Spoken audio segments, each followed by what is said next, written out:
Bonjour à tous, je suis Ryan de chez Behind the Bet. Chaque semaine, l'équipe de BTB vous présentera sa nouvelle rubrique, Comment parier à l'aide des statistiques, afin de vous permettre de changer la donne par rapport à vos bookmakers.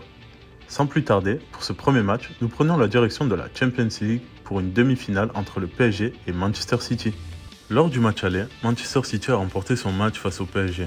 Malgré l'ouverture du score dès la 15e minute par Marquinhos en première mi-temps, le PSG n'a pas su imposer son style de jeu en seconde période face à une équipe de City qui a réussi à maîtriser son sujet tout au long de la seconde période avec une adresse tactique irréprochable.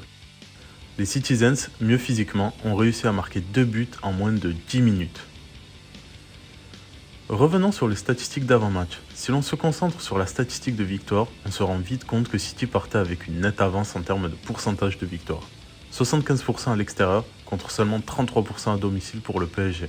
L'avantage était pour City avec une cote d'environ 2,15.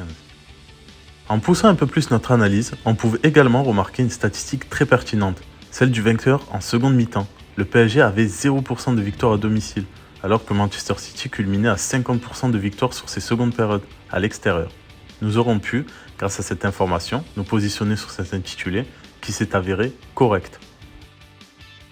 À présent, faisons un détour en Turquie pour le match opposant Beşiktaş à Hatayspor, une rencontre qui a tourné à la correction pour Hatayspor qui a perdu sous le douloureux score de 7-0.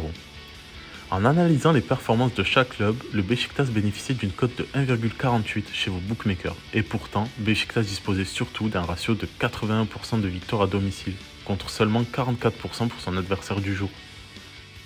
En poussant un peu plus notre analyse, on pouvait également remarquer une statistique pertinente sur la moyenne de buts. Beşiktaş marque 3 buts en cas de victoire, à contrario de Hatayspor qui ne marque aucun but en cas de défaite. Le résultat final démontre bien cela. Pour cette dernière analyse, nous changeons de sport. Nous partons pour le tournoi de Munich où l'affrontement entre Alexander Zverev et Ilya Ivashka a eu lieu pour les quarts de finale. Un match très disputé entre les deux sportifs, au terme de quoi le Biélorusse remporte ce match et accède à la demi-finale. En se focalisant sur les statistiques, on peut se rendre compte qu'Ivashka était favori avec un pourcentage de victoire de 82% sur terre battue, contre 67% de victoire pour Zverev. Ivashka était coté à 4, une cote très intéressante au vu des très bonnes performances du joueur sur cette surface.